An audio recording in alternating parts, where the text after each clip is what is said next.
Halo Sobat Muda, selamat pagi. Mari kita awali hari ini bersama dengan Yesus. Setelah Yesus naik ke surga, maka ia memulai satu fase pelayanan yang baru. Dan di dalam pelayanannya di Bait Suci Allah, ada dua tipe pelayanan utama yang harus ia lakukan. Pertama adalah apa yang disebut sebagai daily, yang kedua adalah apa yang disebut sebagai yearly.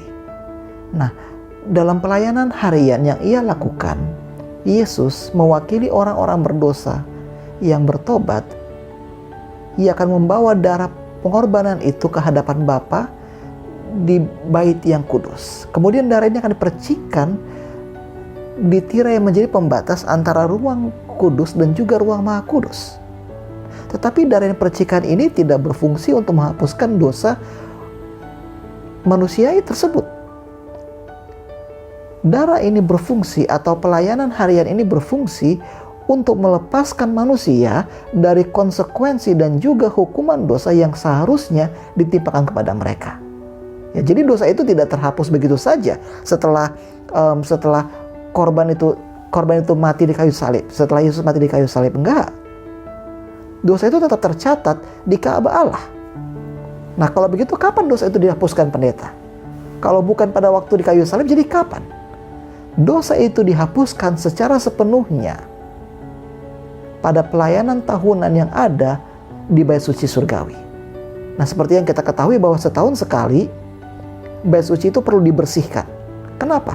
Karena dosa-dosa yang sudah diperbuat manusia selama mereka ada di bumi ini, itu menajiskan Ka'bah.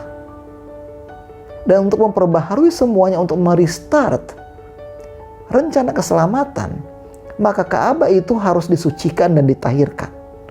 Inilah yang disebut sebagai Hari Raya Yom Kippur. Dan dalam hari raya ini ada dua hal yang terjadi. Yang pertama adalah pengadilan. Ya, ini pasti.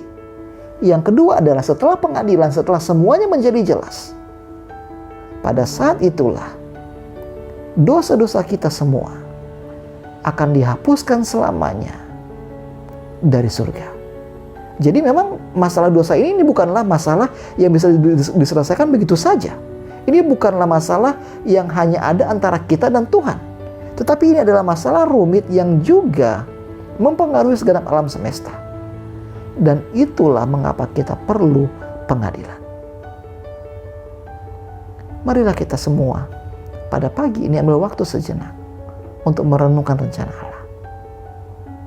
Yesus sedang melayani pada hari ini untuk Anda yang menjadi imam besar yang menghubungkan kita dengan Bapa Surgawi, ia menjadi pembela kita pada pengadilan nanti, dan ia juga akan bersama-sama dengan kita ketika semua masalah dosa ini selesai.